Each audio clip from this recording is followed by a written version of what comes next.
Welcome to Slothful Slumber, the podcast where we transform the vast knowledge of the internet into a gentle lullaby for your mind. I'm your host, Luna Dreamwell, and I'm here to guide you on a journey to tranquility through the soothing cadence of Wikipedia articles. Each episode will delve into the most wonderfully mundane and sleep-inducing topics, helping you drift off into a realm of serene dreams. So find your comfortable space, close your eyes, and let the dull hum of information carry you into a restful slumber. Now, let's embark on tonight's voyage of tranquil learning as we explore a topic so peacefully uneventful, it just might whisk you away to the land of dreams.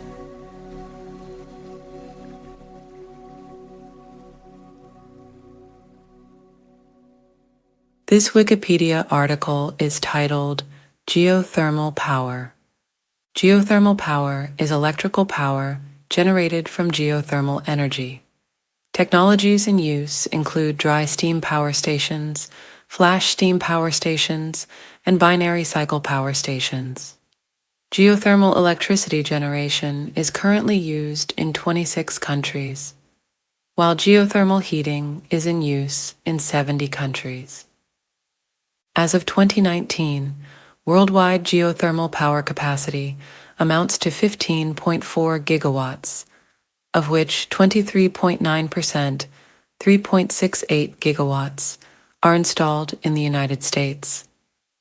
International markets grew at an average annual rate of 5% over the 3 years to 2015, and global geothermal power capacity is expected to reach 14.5 to 17.6 gigawatts by 2020. Based on current geologic knowledge and technology, the Geothermal Energy Association, GEA, publicly discloses. The GEA estimates that only 6.9% of total global potential has been tapped so far, while the IPCC reported geothermal power potential to be in the range of 35 gigawatts to 2 terawatts. Countries generating more than 15% of their electricity from geothermal sources include El Salvador, Kenya, the Philippines, Iceland, New Zealand, and Costa Rica. Indonesia has an estimated potential of 29 gigawatts of geothermal energy resources, the largest in the world. In 2017, its installed capacity was 1.8 gigawatts. Geothermal power is considered to be a sustainable, renewable source of energy because the heat extraction is small compared with the Earth's heat content. The greenhouse gas emissions of geothermal electric stations average 45 grams of carbon dioxide per kilowatt hour of electricity, or less than 5% of those of conventional coal-fired plants. As a source of renewable energy for both power and heating, geothermal has the potential to meet 3 to 5% of global demand by 2050. With economic incentives, it is estimated that by 2100, it will be possible to meet 10% of global demand with geothermal power. History and development. In the 20th century, demand for electricity led to the consideration of geothermal power as a generating source. Prince Piero Ginori Conti tested the first geothermal power generator on the 4th of July, 1904 in Larderello, Italy. It successfully lit 4 light bulbs. Later, in 1911, the world's first commercial geothermal power station was built there. Experimental generators were built in Beppu, Japan, and the Geysers, California, in the 1920s. But Italy was the world's only industrial producer of geothermal electricity until 1958. In 1958, New Zealand became the second major industrial producer of geothermal electricity when its Werrikee station was commissioned. Werrikee was the first station to use flash steam technology. Over the past 60 years, net fluid production has been in excess of 2.5 cubic kilometers. Subsidence at Werrikee Tauhara has been an issue in a number of formal hearings related to environmental consents for expanded development of the system as a source of renewable energy. In 1960, Pacific Gas and Electric began operation of the first successful geothermal electric power station in the United States at the Geysers in California. The original turbine lasted for more than 30 years and produced 11 megawatts net power. The binary cycle power station was first demonstrated in 1967 in the Soviet Union and later introduced to the United States in 1981, following the 1970s energy crisis and significant changes in regulatory policies. This technology allows the use of much lower temperature resources than were previously recoverable. In 2006, a binary cycle station in Chena Hot Springs, Alaska, came online, producing electricity from a record low fluid temperature of 57 degrees Celsius, 135 degrees Fahrenheit. Geothermal electric stations have until recently been built exclusively where high-temperature geothermal resources are available near the surface. The development of binary cycle power plants and improvements in drilling and extraction technology may enable enhanced geothermal systems over a much greater geographical range.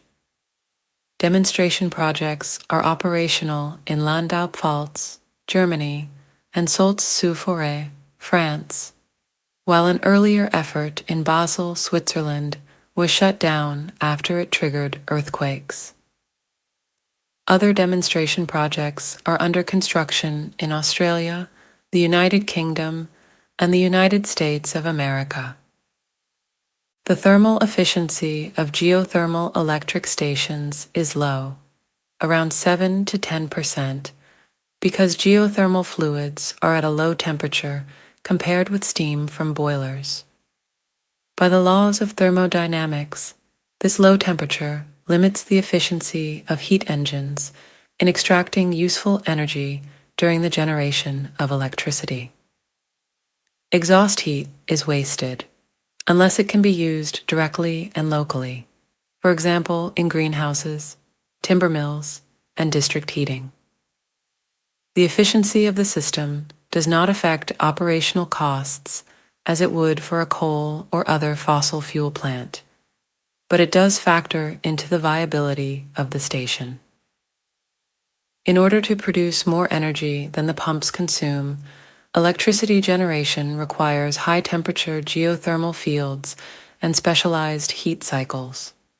Because geothermal power does not rely on variable sources of energy, unlike, for example, wind or solar, its capacity factor can be quite large. Up to 96% has been demonstrated. However, the global average capacity factor was 74.5% in 2008, according to the IPCC. Resources. The Earth's heat content is about 1 by 10 to the 19 terajoules, 2.8 by 10 to the 15 terawatt hours. This heat naturally flows to the surface by conduction at a rate of 44.2 terawatts and is replenished by radioactive decay at a rate of 30 terawatts. These power rates are more than double humanity's current energy consumption from primary sources, but most of this power is too diffuse, approximately 0.1 watt per meter squared on average, to be recoverable. The Earth's crust effectively acts as a thick, insulating blanket, which must be pierced by fluid conduits of magma, water, or other, to release the heat underneath. Electricity generation requires high-temperature resources that can only come from deep underground. The heat must be carried to the surface by fluid circulation, either through magma conduits, hot springs, hydrothermal circulation, oil wells, drilled water wells, or a combination of these. This circulation sometimes exists naturally where the crust is thin. Magma conduits bring heat close to the surface, and hot springs bring the heat to the surface. If a hot spring is not available, a well must be drilled into a hot aquifer. Away from tectonic plate boundaries, the geothermal gradient is 25 to 30 degrees Celsius per kilometer of depth in most of the world, so wells would have to be several kilometers deep to permit electricity generation. The quantity and quality of recoverable resources improves with drilling depth and proximity to tectonic plate boundaries. In ground that is hot but dry, or where water pressure is inadequate, injected fluid can stimulate production. Developers bore 2 holes into a candidate site and fracture the rock between them with explosives or high-pressure water. Then they pump water or liquefied carbon dioxide down one borehole, and it comes up the other borehole as a gas. This approach is called hot-dry rock geothermal energy in Europe, or enhanced geothermal systems in North America. Much greater potential may be available from this approach than from conventional tapping of natural aquifers. Estimates of the electricity generating potential of geothermal energy vary from 35 to 2,000 gigawatts, depending on the scale of investments. This does not include non-electric heat recovered by cogeneration, geothermal heat pumps, and other direct use. A 2006 report by the Massachusetts Institute of Technology, MIT, that included the potential of enhanced geothermal systems estimated that investing $1 billion in research and development over 15 years would allow the creation of 100 gigawatts of electrical generating capacity by 2050 in the United States alone. The MIT report estimated that over 200 by 10 to the 9 terajoules, 200 zettajoules, 5.6 by 10 to the 7 terawatt hours, would be extractable, with the potential to increase this to over 2,000 ZJ with technology improvements, sufficient to provide all the world's present energy needs for several millennia. At present, geothermal wells are rarely more than 3 kilometers, 1.9 miles, deep. Upper estimates of geothermal resources assume wells as deep as 10 kilometers, 6.2 miles. Drilling near this depth is now possible in the petroleum industry, although it is an expensive process. The deepest research well in the world, the Kola Super Deep Borehole, KSDB3, is 12.261 kilometers, 7.619 miles, deep. Wells drilled to depths greater than 4 kilometers, 2.5 miles, generally incur drilling costs in the tens of millions of dollars. The technological challenges are to drill wide bores at low cost and to break larger volumes of rock. Geothermal power is considered to be sustainable because the heat extraction is small compared to the Earth's heat content, but extraction must still be monitored to avoid local depletion. Although geothermal sites are capable of providing heat for many decades, individual wells may cool down or run out of water. The 3 oldest sites at Lardarello, Wairakei, and the geysers have all reduced production from their peaks. It is not clear whether these stations extracted energy faster than it was replenished from greater depths, or whether the aquifers supplying them are being depleted.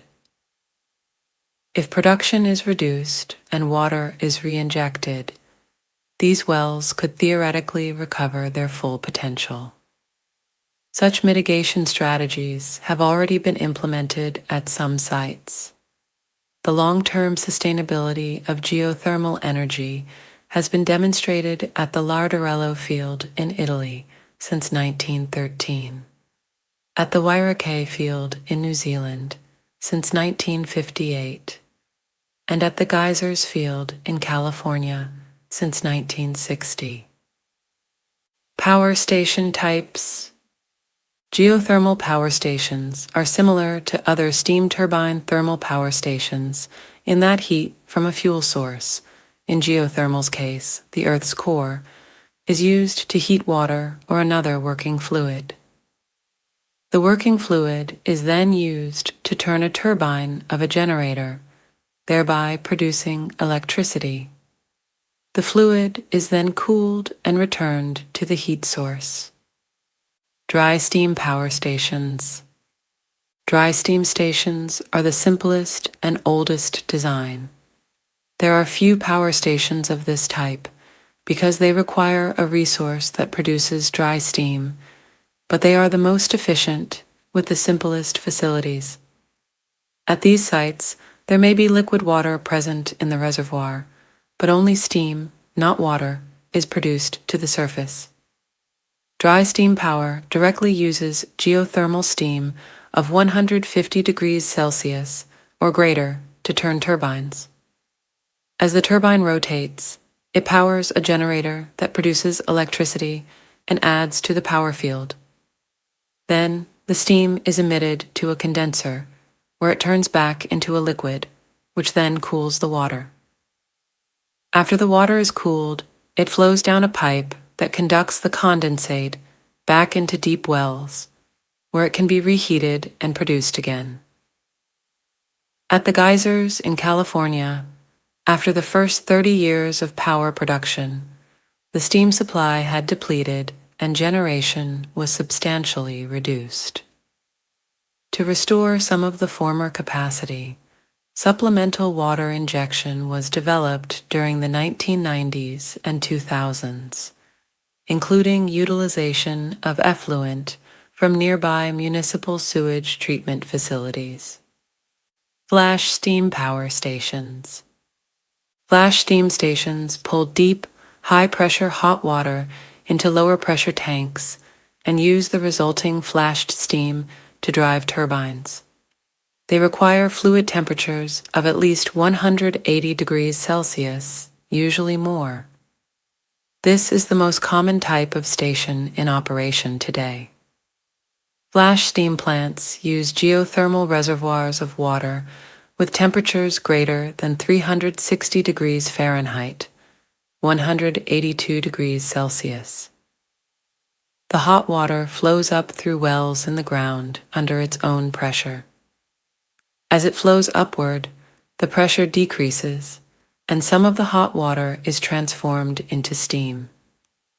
The steam is then separated from the water and used to power a turbine generator. Any leftover water and condensed steam may be injected back into the reservoir, making this a potentially sustainable resource. Binary cycle power stations. Binary cycle power stations are the most recent development and can accept fluid temperatures as low as 57 degrees Celsius. The moderately hot geothermal water is passed by a secondary fluid with a much lower boiling point than water. This causes the secondary fluid to flash vaporize, which then drives the turbines. This is the most common type of geothermal electricity station being constructed today. Both organic Rankine and Kalina cycles are used. The thermal efficiency of this type of station is typically about 10 to 13%. Binary cycle power plants have an average unit capacity of 6.3 megawatts, 30.4 megawatts at single flash power plants, 37.4 megawatts at double flash plants, and 45.4 megawatts at power plants working on superheated steam. Worldwide production. The International Renewable Energy Agency has reported that 14,438 megawatts of geothermal power was online worldwide at the end of 2020, generating 94,949 gigawatt hours of electricity. In theory, the world's geothermal resources are sufficient to supply humans with energy. However, only a tiny fraction of the world's geothermal resources can at present be explored on a profitable basis. In 2021, the United States led the world in geothermal electricity production with 3,889 megawatts of installed capacity, a substantial increase from 2020 when it produced 2,587 megawatts. Indonesia follows the U.S. as the second highest producer of geothermal power in the world, with 2,277 megawatts of capacity online in 2021.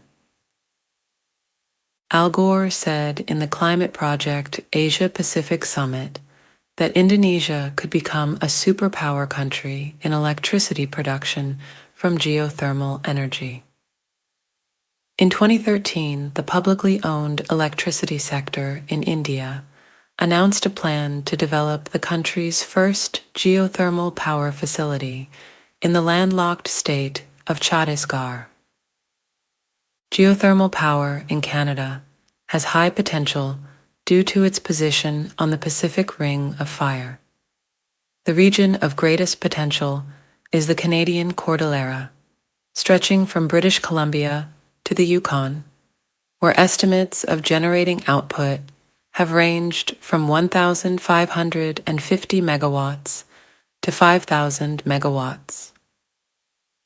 The geography of Japan is uniquely suited for geothermal power production. Japan has numerous hot springs that could provide fuel for geothermal power plants, but a massive investment in Japan's infrastructure would be necessary. Utility-grade stations. The largest group of geothermal power plants in the world is located at the Geysers, a geothermal field in California, United States. As of 2021, 5 countries, Kenya, Iceland, El Salvador, New Zealand, and Nicaragua, generate more than 15% of their electricity from geothermal sources. Environmental impact. Existing geothermal electric stations that fall within the 50th percentile of all total life cycle emission studies reviewed by the IPCC produce on average 45 kilograms of CO, 2 equivalent emissions per megawatt hour of generated electricity. For comparison, a coal-fired power plant emits 1,001 kilograms of CO, 2 equivalent per megawatt hour, when not coupled with carbon capture and storage, CCS. As many geothermal projects are situated in volcanically active areas that naturally emit greenhouse gases, it is hypothesized that geothermal plants may actually decrease the rate of degassing by reducing the pressure on underground reservoirs. Stations that experience high levels of acids and volatile chemicals are usually equipped with emission control systems to reduce the exhaust. Geothermal stations can also inject these gases back into the earth as a form of carbon capture and storage, such as in New Zealand and in the CarbFix project in Iceland. Other stations like the Kizildera Geothermal Power Plant exhibit the capability to utilize geothermal fluids to process carbon dioxide gas into dry ice at 2 nearby plants, resulting in very little environmental impact. In addition to dissolved gases, hot water from geothermal sources may hold in solution trace amounts of toxic chemicals, such as mercury, arsenic, boron, antimony, and salt. These chemicals come out of solution as the water cools and can cause environmental damage if released. The modern practice of injecting geothermal fluids back into the earth to stimulate production has the side benefit of reducing this environmental risk. Station construction can adversely affect land stability. Subsidence has occurred in the Wairākai field in New Zealand. Enhanced geothermal systems can trigger earthquakes due to water injection. The project in Basel, Switzerland was suspended because more than 10,000 seismic events, measuring up to 3.4 on the Richter scale, occurred over the first 6 days of water injection. The risk of geothermal drilling leading to uplift has been experienced in Staufen im Breisgau. Geothermal has minimal land and freshwater requirements. Geothermal stations use 404 square meters, gigawatt-hours, versus 3,632 and 1,335 square meters for coal facilities and wind farms, respectively. They use 20 liters of freshwater per megawatt-hours versus over 1,000 liters per megawatt-hours for nuclear, coal, or oil. Geothermal power stations can also disrupt the natural cycles of geysers. For example, the Biawau, Nevada geysers, which were uncapped geothermal wells, stopped erupting due to the development of the dual flash station. Local climate cooling is possible as a result of the work of the geothermal circulation systems. However, according to an estimation given by Leningrad Mining Institute in 1980s, possible cooldown will be negligible compared to natural climate fluctuations. While volcanic activity produces geothermal energy, it is also risky. As of 2022, the Puna geothermal venture has still not returned to full capacity after the 2018 Lower Puna eruption. Economics. Geothermal power requires no fuel. It is therefore immune to fuel cost fluctuations. However, capital costs tend to be high. Drilling accounts for over half the costs, and exploration of deep resources entails significant risks. A typical well doublet in Nevada can support 4.5 megawatts of electricity generation and costs about $10 million to drill, with a 20% failure rate. In total, electrical station construction and well drilling costs about 2 to 5 million euro per megawatt of electrical capacity, while the levelized energy cost is 0.04 to 0.10 euro per kilowatt hour. Enhanced geothermal systems tend to be on the high side of these ranges, with capital costs above $4 million per megawatt and levelized costs above 5.4 cents per kilowatt hour in 2007. Research suggests in-reservoir storage could increase the economic viability of enhanced geothermal systems in energy systems with a large share of variable renewable energy sources. Geothermal power is highly scalable. A small power station can supply a rural village, though initial capital costs can be high.